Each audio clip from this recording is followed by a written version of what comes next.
ಎಲ್ರಿಗೂ ನಮಸ್ಕಾರ. ಇನ್ಫೋಸ್ಟ್ರೀಮ್ ಯೂಟ್ಯೂಬ್ ಚಾನಲ್ಗೆ ಎಲ್ರಿಗೂ ಕೂಡ ಸ್ವಾಗತ. ಈ ವಿಡಿಯೋದಲ್ಲಿ ನಾವು ಮಾಡ್ಯೂಲ್ 2 ಇಂಪಾರ್ಟೆಂಟ್ ಟಾಪಿಕ್ಸ್ ಗಳನ್ನ ಡಿಸ್ಕಸ್ ಮಾಡ್ತಾ ಹೋಗೋಣ. DBMS ಅಲ್ಲಿ important topics previous year question paper ಮತ್ತೆ ಮಾಡೆಲ್ ಪೇಪರ್ ಅನ್ನ ನೀವು ಕನ್ಸಿಡರ್ ಮಾಡಿದ್ರೆ ಈ 6 ಟಾಪಿಕ್ ಗಳು ನಿಮಗೆ ವೆರಿ ಇಂಪಾರ್ಟೆಂಟ್ ಆಗಿ ಬರ್ತವೆ. ಸೊ ಇವುಗಳು ಏನೇನು ಅಂತಾನೂ ಕೂಡ ನಾನು ಹೇಳ್ತೀನಿ, ಮತ್ತೆ ವಿತ್ ಎಕ್ಸ್ಪ್ಲನೇಷನ್ ಅನ್ನು ಕೂಡ ನಾನು ಇದೇ ವಿಡಿಯೋದಲ್ಲಿ ನಿಮಗೆ ತೋರಿಸ್ತಾ ಹೋಗ್ತೀನಿ, ಸರಿನಾ? So first, steps to convert the basic ER model to the relational database model. So ಇದರಲ್ಲಿ ನಿಮಗೆ ಟೋಟಲ್ 8 ಪಾಯಿಂಟ್ಸ್ ಗಳು ಬರ್ತವೆ. ಸೊ ಆ 8 ಪಾಯಿಂಟ್ಸ್ ಅನ್ನು ಕೂಡ ಕಲಿಬೇಕು ಅಂತ ಅಂದ್ರೆ 1 to many ರಿಲೇಶನ್ಶಿಪ್ ಬಂದಾಗ ಯಾವ ರೀತಿ, 1 to 1 ರಿಲೇಶನ್ಶಿಪ್ ಬಂದಾಗ ಯಾವ ರೀತಿ, 1 to many ರಿಲೇಶನ್ಶಿಪ್ ಬಂದಾಗ ಯಾವ ರೀತಿ. ಸೊ ಈ ರೀತಿ ಡಿಫರೆಂಟ್ ಸಿನಾರಿಯೋಸ್ ಬರ್ತವೆ, ಅವುಗಳನ್ನ ನೀವು ಕಲಿಬೇಕು. ನೆಕ್ಸ್ಟ್ ಇನ್ನು update operations and constraint violations ಅಂತ ಬಂದಾಗ ಅಪ್ಡೇಟ್ ಆಪರೇಷನ್ಸ್ ಅಲ್ಲಿ ನಿಮಗೆ ಮೇಜರ್ ಆಗಿ 3 ಬರ್ತವೆ. ಒಂದು insert, next delete, next update, ಸರಿನಾ? ಈ 3ಅನ್ನ ನೀವು ಕಲಿಬೇಕು ಅಪ್ಡೇಟ್ ಆಪರೇಷನ್ಸ್ ಅಲ್ಲಿ. ನೆಕ್ಸ್ಟ್ ಕನ್ಸ್ಟ್ರೈಂಟ್ ವೈಲೇಷನ್ ಅಂತ ಬಂದಾಗ ಟೋಟಲ್ 4 ಪಾಯಿಂಟ್ಸ್ ಗಳು ಬರ್ತವೆ. ಸೊ ಆ 4 ಪಾಯಿಂಟ್ಸ್ ಗಳು ನಿಮಗೆ ಗೊತ್ತಿರಬೇಕು ಕನ್ಸ್ಟ್ರೈಂಟ್ ವೈಲೇಷನ್ಸ್ ಅಲ್ಲಿ. Next unary relation operations. So ಈ ಯೂನರಿ ರಿಲೇಷನ್ ಆಪರೇಷನ್ಸ್ ಅಲ್ಲಿ ಎರಡೇ ಬರೋದು, ಒಂದು ಸೆಲೆಕ್ಟ್, ಇನ್ನೊಂದು ಪ್ರಾಜೆಕ್ಟ್, ಸರಿನಾ? ಈ 2 ಕಾನ್ಸೆಪ್ಟ್ ಬಗ್ಗೆ ನೀವು ಕಲಿತಾ ಹೋಗಬೇಕಾಗುತ್ತೆ ಯೂನರಿ ರಿಲೇಶನ್ಶಿಪ್ ಆಪರೇಷನ್ಸ್ ಅಲ್ಲಿ. Next relational integrity constraint. So ಈ ರಿಲೇಷನಲ್ ಇಂಟಿಗ್ರಿಟಿ ಕನ್ಸ್ಟ್ರೈಂಟ್ ಏನ್ ಮಾಡುತ್ತೆ ಅಂತಂದ್ರೆ ಅಪ್ಡೇಟ್ ಆಪರೇಷನ್ಸ್ ಅನ್ನ ಕಂಟಿನ್ಯೂಷನ್ ಇದ್ದಂಗೆ. ಸೊ ಅಪ್ಡೇಟ್ ಆಪರೇಷನ್ಸ್ ಅನ್ನ ಚೆಕ್ ಮಾಡಬೇಕಾದ್ರೆ ಏನಾಗುತ್ತೆ, ಈ ರೆಫರೆನ್ಷಿಯಲ್ ಇಂಟಿಗ್ರಿಟಿ ಕನ್ಸ್ಟ್ರೈಂಟ್ಸ್ ಬರ್ತವೆ. ಸೊ ಇದರಲ್ಲೂ ಕೂಡ ಟೋಟಲ್ 3 ಇದಾವೆ. ಯಾವ್ಯಾವು? Insert, delete, update. ಸೊ ನೋಡಿ ಈ 3 ಇದಾವಲ್ಲ, ಸೊ ಅವುಗಳನ್ನ ನೀವು ಚೆಕ್ ಮಾಡ್ಬೇಕಾದ್ರೆ ಅಂದ್ರೆ ಅಪ್ಡೇಟ್ ಆಪರೇಷನ್ಸ್ ಅನ್ನ ಅಪ್ಲೈ ಮಾಡ್ಬೇಕಾದ್ರೆ ರೆಫರೆನ್ಷಿಯಲ್ ಇಂಟಿಗ್ರಿಟಿ ಕನ್ಸ್ಟ್ರೈಂಟ್ಸ್ ಬರೋದು. ಅದೇನೇನು ಅಂತ ಡಿಸ್ಕಸ್ ಮಾಡ್ತಾ ಹೋಗೋಣ. ನೆಕ್ಸ್ಟ್ ಕ್ಯಾರೆಕ್ಟರಿಸ್ಟಿಕ್ಸ್ ಆಫ್ ರಿಲೇಷನ್ಸ್ ಅಲ್ಲಿ ಮಿನಿಮಮ್ ಅಂತಂದ್ರೂ 6 to 8 ಪಾಯಿಂಟ್ಸ್ ಅನ್ನ ನೀವು ಕಲಿಬೇಕಾಗುತ್ತೆ. So 6 to 8 points in characteristics of relation ಕಲಿಬೇಕು. Next relational algebra operations, join, difference, select, union. So ಈ 4ಅನ್ನ ಕಲಿತ್ರೆ ಸಾಕು.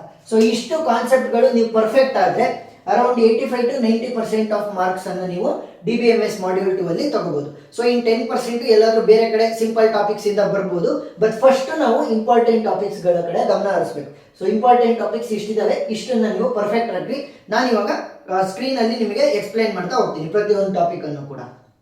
ಸೊ ಈಗ ಮಾಡ್ಯೂಲ್ 2 ಅಲ್ಲಿ ಇಂಪಾರ್ಟೆಂಟ್ ಯಾವ್ದು ಅಂತ ನಾನು ಆಲ್ರೆಡಿ ಹೇಳಿದ್ದೆ. ಸೊ ಇವಾಗ ಒಂದೊಂದನ್ನೇ ನಾವು ಡಿಸ್ಕಸ್ ಮಾಡ್ತಾ ಹೋಗೋಣ. ಮೊದಲನೇದಾಗಿ ಕ್ಯಾರೆಕ್ಟರಿಸ್ಟಿಕ್ ಆಫ್ ರಿಲೇಷನ್ಸ್. ಸೊ ಇದನ್ನ ಯಾವ ರೀತಿ ಕೇಳ್ತಾರೆ ಅಂತ ಅಂದ್ರೆ characteristics of the relation that make them differ from the ordinary data, ಸರಿನಾ? ಸೊ ಇದರಲ್ಲಿ ನಾನು ಟೋಟಲ್ 8 ಪಾಯಿಂಟ್ಸ್ ಅನ್ನ ಕೊಟ್ಟಿದ್ದೀನಿ. 8 ಪಾಯಿಂಟ್ಸ್ ಅಲ್ಲಿ ಒಂದು 5 to 6 ಪಾಯಿಂಟ್ಸ್ ನೀವು ಬರೆದ್ರೂ ಕೂಡ ಸಾಕಾಗುತ್ತೆ. ಸೊ ಮೊದಲನೇ ಪಾಯಿಂಟ್ ಏನ್ ಹೇಳ್ತಾ ಇದೆ, ಆರ್ಡರಿಂಗ್ ಆಫ್ ಟಪಲ್ಸ್. ನೋಡಿ ಇಲ್ಲಿ ನೀವು ಕರೆಕ್ಟ್ ಆಗಿ ತಿಳ್ಕೋಬೇಕು. ಟಪಲ್ಸ್ ಅಂತಂದ್ರೆ ನಾವು ರೋ ಇಂದ ರೆಪ್ರೆಸೆಂಟ್ ಮಾಡ್ತಾ ಹೋಗ್ತೀವಿ, ಮತ್ತೆ ಅಟ್ರಿಬ್ಯೂಟ್ಸ್ ಅನ್ನ ನಾವು ಕಾಲಮ್ ಇಂದ ರೆಪ್ರೆಸೆಂಟ್ ಮಾಡ್ತೀವಿ, ಸರಿನಾ? ಈ ಟಪಲ್ಸ್ ಏನಿದಾವೆ ರೋಸ್, ಸೊ ಅವುಗಳಿಗೆ ಸ್ಪೆಸಿಫಿಕ್ ಆರ್ಡರ್ ಇಲ್ಲ, ನೀವು ಇದೇ ಆರ್ಡರ್ ಅಲ್ಲಿ ರೋಗಳನ್ನ ಇಡಬೇಕು ಅಂತ. ಬಟ್ ಆದ್ರೆ ಅಟ್ರಿಬ್ಯೂಟ್ಸ್ ಅಂತ ಬಂದಾಗ ಸ್ಪೆಸಿಫಿಕ್ ಆರ್ಡರಿಂಗ್ ಇರುತ್ತೆ. Next atomic values, single valued attributes ಅಂತ ಕರಿತೀವಿ. So types of attributes module 1 ಅಲ್ಲಿ ನಾವು ಡಿಸ್ಕಸ್ ಮಾಡಿದ್ವಿ. ಸಿಂಗಲ್ ವ್ಯಾಲ್ಯೂಡ್ ಅಟ್ರಿಬ್ಯೂಟ್ಸ್ ಅಂತ ಅಂದ್ರೇನು, ಅವುಗಳನ್ನ ನಾವು ಫರ್ದರ್ ಡಿವೈಡ್ ಮಾಡೋದಕ್ಕೆ ಆಗಲ್ಲ. ನೆಕ್ಸ್ಟ್ ನೋ ಡೂಪ್ಲಿಕೇಟ್ ಟಪಲ್ಸ್ ಅಂತ ಅಂದ್ರೆ, ಟಪಲ್ಸ್ ಅಂತ ಅಂದ್ರೇನು, ರೋಸ್. ಸೊ ಅವುಗಳು ಡೂಪ್ಲಿಕೇಟ್ ಆಗಬಾರ್ದು. ಈಗ ಒಂದ್ಸಲಿ ನಾನು ನನ್ನ ಹೆಸರು ಯಶವಂತ್, ಸೊ ಯಶವಂತ್ ಅನ್ನೋ ಒಂದು ಹೆಸರಿಂದ ಒಂದು ರೋ ಅನ್ನ ಕ್ರಿಯೇಟ್ ಮಾಡಿದ್ದೀನಿ ಅಂತಂದ್ರೆ ಅದು ಮತ್ತೆ ರಿಪೀಟ್ ಆಗಬಾರ್ದು. ಸೇಮ್ ಇನ್ಫಾರ್ಮೇಶನ್ ಮತ್ತೆ ರಿಪೀಟ್ ಆಗಬಾರ್ದು ಅಷ್ಟೇ. ನೆಕ್ಸ್ಟ್ ನಲ್ ವ್ಯಾಲ್ಯೂಸ್ ಆರ್ ಅಲೌಡ್. ನಲ್ ವ್ಯಾಲ್ಯೂಸ್ ಅಂತ ಅಂದ್ರೆ ನೋಡಿ, ಇವಾಗ ನಮಗೆ ಒಂದೊಂದು ಡೇಟಾ ಸೆಟ್ ಅಲ್ಲಿ ಒಬ್ಬೊಬ್ರದ್ದು ಡೇಟಾ ಗೊತ್ತಿರಲ್ಲ, ಇಲ್ಲ ಅಂತ ಅಂದ್ರೆ ಡೇಟಾ ಮಿಸ್ ಆಗಿರುತ್ತೆ. ಸೊ ಆ ಒಂದು ಕಂಡೀಷನ್ ಅಲ್ಲಿ ನಾವು ನಲ್ ವ್ಯಾಲ್ಯೂಸ್ ಅನ್ನ ತೋರಿಸ್ತಾ ಹೋಗ್ತೀವಿ. ಯಾಕಂತಂದ್ರೆ ನಮಗೆ ಗೊತ್ತಿಲ್ಲ, ಇಲ್ಲ ಅಂತಂದ್ರೆ ಆ ಒಂದು ಡೇಟಾ ಮಿಸ್ ಆಗಿದೆ ಅಂತ ಅರ್ಥ. Next relations as a set of tuples, meaning or interpretation of relation, attribute domain restriction.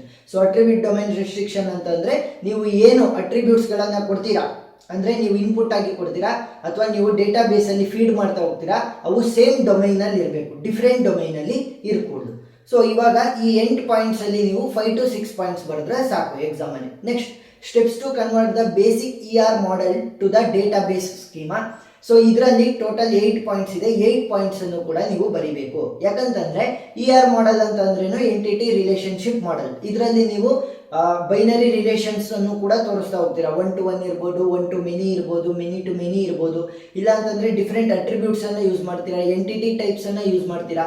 So ಅದಕ್ಕೋಸ್ಕರ ಆ ಒಂದು ಸಿನಾರಿಯೋಸ್ ಬಂದಾಗ, ಈಗ ಡಿಫ್ರೆಂಟ್ ಸಿನಾರಿಯೋಸ್ ಎಂಟಿಟಿ ಟೈಪ್ಸ್ ಬಂದಾಗಲೇ ನೀವು ಯಾವ ರೀತಿ ಕನ್ವರ್ಟ್ ಮಾಡ್ತೀರಾ, ER model to database schema, ಇಲ್ಲ ಅಂತಂದ್ರೆ ವೀಕ್ ಎಂಟಿಟಿ ಬಂದಾಗ ಯಾವ ರೀತಿ ಕನ್ವರ್ಟ್ ಮಾಡ್ತೀರಾ, 1-to-1 ರಿಲೇಶನ್ಶಿಪ್ ಇದ್ದಾಗ ಯಾವ ರೀತಿ, 1-to-many ಇದ್ದಾಗ ಯಾವ ರೀತಿ. ಸೊ ಇವಷ್ಟು ಕೂಡ ನೀವು ಕಲಿಬೇಕಾಗುತ್ತೆ. ಸೊ 8 ಇದಾವೆ. ಸೊ ಆ 8 ಕೂಡ ನೀವು ಕಲೀರಿ. ನೆಕ್ಸ್ಟ್ ಅಪ್ಡೇಟ್ ಆಪರೇಷನ್ಸ್ ಅಂತ ಬಂದಾಗ, ಅಪ್ಡೇಟ್ ಆಪರೇಷನ್ಸ್ ಅಂತ ಅಂದ್ರೇನು ನೋಡಿ, ನಾನು ಯಾವ್ದಾದ್ರು ಒಂದು ವ್ಯಾಲ್ಯೂನ ಹೊಸದಾಗಿ ಡೇಟಾ ಸೆಟ್ ಅಥವಾ ಡೇಟಾ ಬೇಸ್ಗೆ ಇನ್ಸರ್ಟ್ ಮಾಡ್ತಾ ಇದ್ದೀನಿ, ಅಂದ್ರೆ ಆಡ್ ಮಾಡ್ತಾ ಇದ್ದೀನಿ ಅಂತಂದ್ರೆ ಅದನ್ನ ಏನಂತ ಕರಿತೀವಿ, ಇನ್ಸರ್ಟ್ ಆಪರೇಷನ್. ಏನಾದ್ರೂ ಕೂಡ ಆಲ್ರೆಡಿ ಇರೋದನ್ನ ನಾನು ರಿಮೂವ್ ಮಾಡ್ತಾ ಇದ್ದೀನಿ ಅಂತ ಅಂದ್ರೆ ಏನಂತ ಕರಿತೀವಿ, ಡಿಲೀಟ್ ಆಪರೇಷನ್. ಅಪ್ಡೇಟ್ ಆಪರೇಷನ್ ಅಂತ ಅಂದ್ರೇನು, ಆಲ್ರೆಡಿ ಆ ವ್ಯಾಲ್ಯೂ ಇದೆ ಬಟ್ ಅದನ್ನ ನಾನು ಅಪ್ಡೇಟ್ ಮಾಡ್ತಾ ಇದ್ದೀನಿ. ಫಾರ್ ಎಕ್ಸಾಂಪಲ್, ನಿಮ್ಮ ಏಜ್ ಲಾಸ್ಟ್ ಇಯರ್ 18 ಇತ್ತು ಅಂತ ಅನ್ಕೊಳ್ಳಿ. ಸೊ ಈ ವರ್ಷ ನಾನೇನ್ ಮಾಡ್ಬೇಕು, ಅದನ್ನ ಅಪ್ಡೇಟ್ ಮಾಡಬೇಕು, 18 ಇಂದ 19ಗೆ ಅಪ್ಡೇಟ್ ಮಾಡಬೇಕು. ಸೊ ಆ ರೀತಿ. ಸೊ 3 ಅಪ್ಡೇಟ್ ಆಪರೇಷನ್ಸ್ ಬರ್ತವೆ. ಈ ಅಪ್ಡೇಟ್ ಆಪರೇಷನ್ಸ್ ಅನ್ನ ನಾವೇನಾದ್ರೂ ಕೂಡ ಫಾಲೋ ಮಾಡದೇ ಇದ್ದ ಕಂಡೀಷನ್ ನಲ್ಲಿ ನಮಗೆ ಕನ್ಸ್ಟ್ರೈಂಟ್ ವೈಲೇಷನ್ಸ್ ಬರುತ್ತೆ. ಸರಿನಾ? ಈ ಕನ್ಸ್ಟ್ರೈಂಟ್ ವೈಲೇಷನ್ ಯಾವಾಗ ಅಕ್ಕರ್ ಆಗೋದು, ನೀವೇನಾದ್ರೂ ಕೂಡ ಅಪ್ಡೇಟ್ ಆಪರೇಷನ್ಸ್ ಇನ ರೂಲ್ಸ್ ಅನ್ನ ಫಾಲೋ ಮಾಡದೇ ಇದ್ರೆ. ಈಗ ಈ ಕನ್ಸ್ಟ್ರೈಂಟ್ ವೈಲೇಷನ್ ಅಲ್ಲಿ ಟೋಟಲ್ 4 ಟೈಪ್ಸ್ ಬರುತ್ತೆ. ಒಂದು ಕೀ ಕನ್ಸ್ಟ್ರೈಂಟ್ ವೈಲೇಷನ್, ಎರಡನೇದು ಎಂಟಿಟಿ ಇಂಟಿಗ್ರಿಟಿ ವೈಲೇಷನ್, ಮೂರನೇದು ರೆಫರೆನ್ಷಿಯಲ್ ಇಂಟಿಗ್ರಿಟಿ ವೈಲೇಷನ್, ನಾಲ್ಕನೇದು ಡೊಮೈನ್ ಕನ್ಸ್ಟ್ರೈಂಟ್ ವೈಲೇಷನ್. ಈಗ ಕೀ ಕನ್ಸ್ಟ್ರೈಂಟ್ ವೈಲೇಷನ್ ಅಂತ ಅಂದ್ರೆ ಸಿಂಪಲ್, ಪ್ರೈಮರಿ ಕೀ ಅಟ್ರಿಬ್ಯೂಟ್ ಆಗಿ ನೀವೇನಾದ್ರೂ ಕೂಡ ಡೂಪ್ಲಿಕೇಟ್ ವ್ಯಾಲ್ಯೂಸ್ ಅನ್ನ ಕೊಟ್ರೆ, ನಾನು ಹೇಳಿದ್ದೆ ಆವಾಗಲೇ ಡೂಪ್ಲಿಕೇಟ್ ರೋಸ್ಗಳು ಅಂತಂದ್ರೆ ಟಪಲ್ಸ್ಗಳು ಬರ್ಕೂಡ್ದು ಅಂತ ಹೇಳಿದ್ದೆ.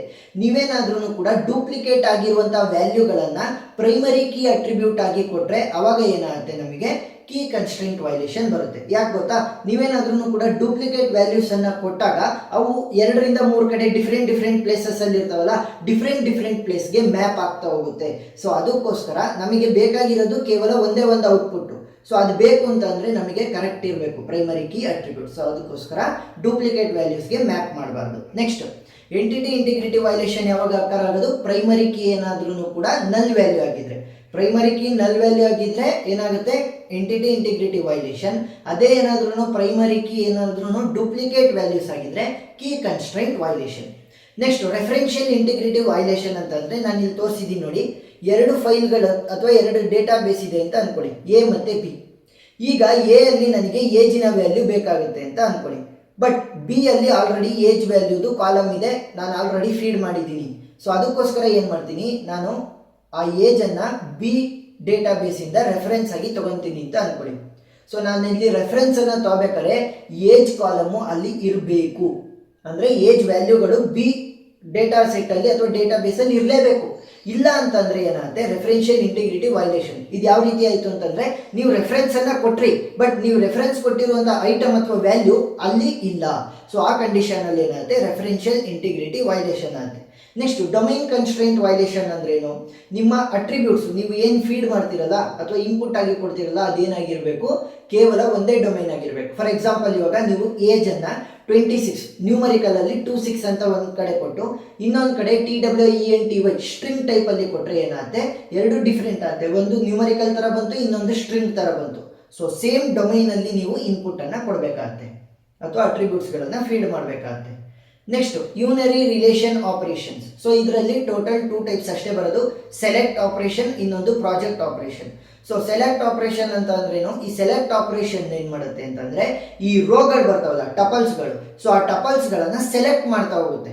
ಯಾವ ರೀತಿ ಸೆಲೆಕ್ಟ್ ಮಾಡುತ್ತೆ, ಅದೇನಾದ್ರೂ ಕೂಡ ನೋಡಿ ಅಲ್ಲಿ ಬೂಲಿಯನ್ ಕಂಡೀಷನ್ ಅನ್ನ ಸ್ಯಾಟಿಸ್ಫೈ ಮಾಡಿದ್ರೆ, ಬೂಲಿಯನ್ ಕಂಡೀಷನ್ ಅನ್ನು ಸ್ಯಾಟಿಸ್ಫೈ ಮಾಡಿದ್ರೆ ಮಾತ್ರ ಆ ರೋಗಳು ಸೆಲೆಕ್ಟ್ ಆಗ್ತವೆ, ಅಂದ್ರೆ ಟಪಲ್ಸ್ಗಳು. ಇಲ್ಲ ಅಂತಂದ್ರೆ ಅವುಗಳನ್ನ ಸೆಲೆಕ್ಟ್ ಮಾಡಲ್ಲ. ಪ್ರಾಜೆಕ್ಟ್ ಆಪರೇಷನ್ ಅಟ್ರಿಬ್ಯೂಟ್ಸ್ ಕಡೆ ಹೋಗುತ್ತೆ, ಸೆಲೆಕ್ಟ್ ಟಪಲ್ಸ್ ಮೇಲೆ ವರ್ಕ್ ಆಗುತ್ತೆ, ಪ್ರಾಜೆಕ್ಟ್ ಅಟ್ರಿಬ್ಯೂಟ್ಸ್ ಮೇಲೆ ವರ್ಕ್ ಆಗ್ತಾ ಹೋಗುತ್ತೆ. ಸೊ ಇದು ಕೂಡ ಅಷ್ಟೇ, ಇದು ಕೂಡ ಸೆಲೆಕ್ಟ್ ಮಾಡ್ತಾ ಹೋಗುತ್ತೆ based on the basic condition. So ಅದಕ್ಕೆ ಬೇಕಾಗಿರುವಂತಹ ರಿಕ್ವೈರ್ಮೆಂಟ್ಸ್ ನ ಮೇಲೆ ಇದು ಸೆಲೆಕ್ಟ್ ಮಾಡ್ತಾ ಹೋಗುತ್ತೆ. ಸೊ ಇದ್ರದ್ದು ಡಿಫರೆನ್ಸ್ ಅನ್ನು ಕೂಡ ಕೇಳ್ಬೋದು. ಸೊ ಡಿಫರೆನ್ಸ್ ಅನ್ನು ಕೂಡ ಕಲ್ತ್ಕೊಂಡಿರಿ ನೋಡಿ ಅಲ್ಲಿ. ಯಾಕೆ ಅಂತಂದ್ರೆ ಈ ಸೆಲೆಕ್ಟ್ ಏನಿದೆ ಇದು ಟಪಲ್ಸ್ ಮೇಲೆ ವರ್ಕ್ ಆಗುತ್ತೆ, ಮತ್ತೆ ಈ ಪ್ರಾಜೆಕ್ಟ್ ಏನಿದೆ ಅಟ್ರಿಬ್ಯೂಟ್ಸ್ ಮೇಲೆ ವರ್ಕ್ ಆಗೋದ್ರಿಂದ ಡಿಫರೆನ್ಸ್ ರೀತಿನೂ ಕೂಡ ಕೇಳ್ಬೋದು.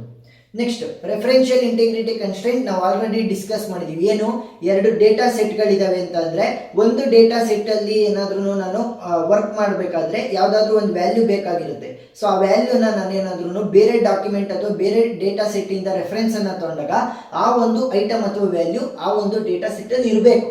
ನಾನು ರೆಫರೆನ್ಸ್ ಕೊಟ್ಟಾಗ ಅದು ಇಲ್ಲ ಅಂತ ಅಂದರೆ ಅದನ್ನ ಏನಂತ ಕರಿತೀವಿ ನಾವು ರೆಫರೆನ್ಷಿಯಲ್ ಇಂಟಿಗ್ರಿಟಿ ಕನ್ಸ್ಟ್ರೈಂಟ್. ಸೊ ಇಲ್ಲಿ ವಿತ್ ಎಕ್ಸಾಂಪಲ್ ಇದೆ, ನೀವು ಎಕ್ಸಾಂಪಲ್ ಅನ್ನು ಕೂಡ ಬರೀಬಹುದು. Next last one relational algebra operation. ಯಾವ್ಯಾವು? Join, difference, select, union. Select already ನಾವು ಇವಾಗ ಡಿಸ್ಕಸ್ ಮಾಡಿದ್ವಿ. ಏನ್ ಮಾಡುತ್ತೆ ಅದು? ಟಪಲ್ಸ್ ಅಥವಾ ರೋಗಳನ್ನ ಯಾವ ರೀತಿ ಸೆಲೆಕ್ಟ್ ಮಾಡುತ್ತೆ, ಬೂಲಿಯನ್ ಎಕ್ಸ್ಪ್ರೆಷನ್ ಅದು ಯಾವ ರೀತಿ ಸೆಲೆಕ್ಟ್ ಮಾಡುತ್ತೆ, ಬೂಲಿಯನ್ ಎಕ್ಸ್ಪ್ರೆಷನ್ ಗಳನ್ನ ಸ್ಯಾಟಿಸ್ಫೈ ಮಾಡುವಂತ ರೋಗಳನ್ನ ಮಾತ್ರ ಸೆಲೆಕ್ಟ್ ಮಾಡುತ್ತೆ, ಇನ್ನ ಉಳಿದಿರೋನೆಲ್ಲ ಡಿಸ್ಕಾರ್ಡ್ ಮಾಡುತ್ತೆ. ನೆಕ್ಸ್ಟ್ ಯೂನಿಯನ್ ಆಪರೇಷನ್ ಅಂತ ಅಂದ್ರೆ ಏನು? ಯೂನಿಯನ್ ಆಪರೇಷನ್ ಅಂತ ಅಂದ್ರೆ ಈಗ ಎರಡು ಟಪಲ್ಗಳಿದಾವೆ ಅಂತ ಅನ್ಕೊಳ್ಳಿ, ಅವುಗಳನ್ನ ಕಂಬೈನ್ ಮಾಡೋದು. ಯೂನಿಯನ್ ಅಂತ ಅಂದ್ರೇನು? ಎಲ್ಲದನ್ನು ಕೂಡ ಸೇರಿಸಿ ಒಂದಾಗಿ ಮಾಡುವಂಥದ್ದು. Next difference. ಸೊ ಡಿಫರೆನ್ಸ್ ಅಂತ ಅಂದ್ರೆ ಇವಾಗ ಎ ಡೇಟಾ ಸೆಟ್ ಇದೆ, ಬಿ ಡೇಟಾ ಸೆಟ್ ಇದೆ, ಎ ಮೈನಸ್ ಬಿ ಅಂತ ಅಂದ್ರೆ ಎ ಅಲ್ಲಿ ಇರಬೇಕು, ಬಿ ಅಲ್ಲೂ ಕೂಡ ಇರಬೇಕು. ಬಿ ಅಲ್ಲಿ ಏನಾದ್ರೂ ಎಕ್ಸ್ಟ್ರಾ ಇದ್ರೆ ಅದನ್ನ ತೆಗೆದಾಕೋದು ಅಂತ ಅರ್ಥ ಅಷ್ಟೇ. Next join operation. Join operation ಏನ್ ಮಾಡ್ತಾರೆ ಅಂತಂದ್ರೆ ಟೂ ರಿಲೇಷನ್, ಎರಡು ರಿಲೇಷನ್ಗಳಿರ್ತವೆ ಅಂತ ಅನ್ಕೊಳ್ಳಿ, ಆ ಎರಡು ರಿಲೇಷನ್ಗಳನ್ನ ಕಂಬೈನ್ ಮಾಡಿಬಿಟ್ಟು ಒಂದು ಸಿಂಗಲ್ ರಿಲೇಷನ್ ಆಗಿ ಕನ್ವರ್ಟ್ ಮಾಡ್ತಾರೆ, ಅಷ್ಟೇ, ಸಿಂಪಲ್. ಸೊ ಇಷ್ಟು ಸಾಕು. ನಾನು ಏನು ಥಿಯರಿ ಪಾರ್ಟ್ ಅನ್ನ ಕೊಟ್ಟಿದ್ದೀನಿ ಅಷ್ಟನ್ನ ಕಲ್ತ್ರೆ ಸಾಕು. 85 to 90% ನಿಮಗೆ ಮಾರ್ಕ್ಸ್ ಸಿಗ್ತಾ ಹೋಗುತ್ತೆ. ಇನ್ 10% ನಿಮಗೆ ಇಂಟರ್ನಲ್ಸ್ ಅಲ್ಲಿ ಎಕ್ಸ್ಟ್ರಾ ಕ್ವಶನ್ ಅನ್ನ ಕೇಳ್ಬೋದು. ಫೈನಲ್ ಎಕ್ಸಾಮ್ ಅಂತ ಬಂದಾಗ ಈ 6 ಟಾಪಿಕ್ಗಳು ಸಾಕು ಮಾಡ್ಯೂಲ್ 2 ಅಲ್ಲಿ. ಸೊ ಅರ್ಥ ಆಗಿದೆ ಅಂತ ಅನ್ಕೊಂಡಿದ್ದೀನಿ. ಏನಾದ್ರೂ ಡೌಟ್ ಇತ್ತು ಅಂತಂದ್ರೆ ಕಮೆಂಟ್ ಸೆಕ್ಷನ್ ಅಲ್ಲಿ ತಿಳಿಸಿ, ನಾನು ಕ್ಲಾರಿಫೈ ಮಾಡ್ತೀನಿ. ವಿಡಿಯೋ ಇಷ್ಟ ಆಗಿದ್ರೆ ಸಬ್ಸ್ಕ್ರೈಬ್ ಆಗೋದನ್ನ ಮರಿಬೇಡಿ. Thank you.